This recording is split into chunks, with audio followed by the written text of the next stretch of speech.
السلام علیکم ورحمۃ اللہ وبرکاتہ۔ اللہم یسر ولا تعسر وتمم بالخیر۔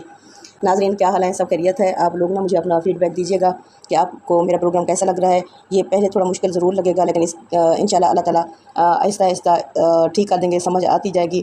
اصل میں بتا رہی تھی کہ قرآن ہم ویسے تو پڑھتے ہیں، ریڈنگ کرتے ہیں، لیکن ہمیں پتہ نہیں ہے کہ قرآن ہے کیا۔ قرآن جو ہے ہمارے نبی کریم صلی اللہ علیہ وسلم کی مکی اور مدنی دور میں جو دین کی دعوت ہے، آپ صلی اللہ علیہ وسلم نے جس طرح دین کی دعوت پہنچائی، تو اللہ تعالیٰ نے اس کو یعنی قرآن کو آپ صلی اللہ علیہ وسلم کی دین کی دعوت کی سرگزشت انظار بتایا ہے۔ یعنی آپ صلی اللہ علیہ وسلم نے جس طریقے سے اپنے لوگوں کو آخرت سے آگاہ کیا، خبردار کیا، آخرت سے تعارف کرایا، اس کو ایک نبی کی سرگزشت انظار کی داستان کہا جاتا ہے۔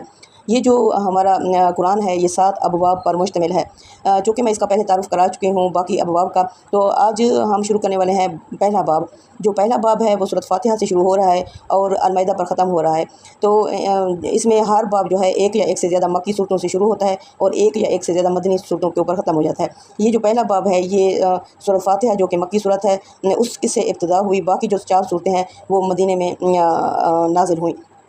تو اس میں جو پہلی سورہ ہے، یعنی ہر سورہ کا ایک مخاطب ہوتا ہے۔ تو پہلی جو سورہ ہے سورۃ فاتحہ، یہ ایک دعا ہے، جواب دعا کے طور پر اللہ تعالیٰ نے یعنی کہ ویسے تو پورا قرآن کھول کے دیا ہے، لیکن اس میں جو پہلی سورہ ہے وہ سورہ بقرہ ہے اور اس کے مخاطب یہود کے لوگ ہیں بالخصوص۔ جو اگلی ہے اس کی جوڑا صورت، اس کے مخاطب آل عمران کے مخاطب جو ہیں وہ نصارہ ہیں، اور اس سے اگلی جو ہے سورۃ نساء، اس کے جو مخاطب ہیں وہ مسلمان ہیں۔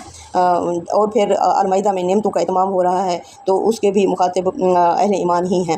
تو یہ ہے یعنی کہ اب یہ جو سورۃ فاتحہ ہے، اس میں نئی ہدایت کی دعا ہے، اور جو سورہ بقرہ ہے اس ہدایت کے بارے میں یہود کا رویہ، ان پر اتمام حجت اور ان کی جگہ ذریات ابراہیم یعنی حضرت ابراہیم علیہ السلام کی جو اولاد کی ایک دوسری شاخ ہے، یعنی بنی اسرائیل کو معذور کر کے حضرت ابراہیم علیہ السلام کی دوسری شاخ یعنی بنی اسماعیل میں سے امت مسلمہ کی اساس یعنی بنیاد رکھی گئی ہے، تو اس کے فرائض بیان کیے جا رہے ہیں۔ اس کے بعد آ جاتی ہے سورہ آل عمران، یہود و نصارہ پر اتمام حجت اور امت مسلمہ کا تزکیہ اور تطہیر۔ جو اللہ کے رسول کے ساتھ صحابہ ایمان لائے تھے، تو ان کا تزکیہ بھی ہو رہا ہے اور اس کے ساتھ ان کی تطہیر بھی ہو رہی ہے۔ اور جو سورۃ نساء ہے، امت کے لیے صالح معاشرت کی اساسات اور ان کا تزکیہ اور تطہیر کیا جا رہا ہے۔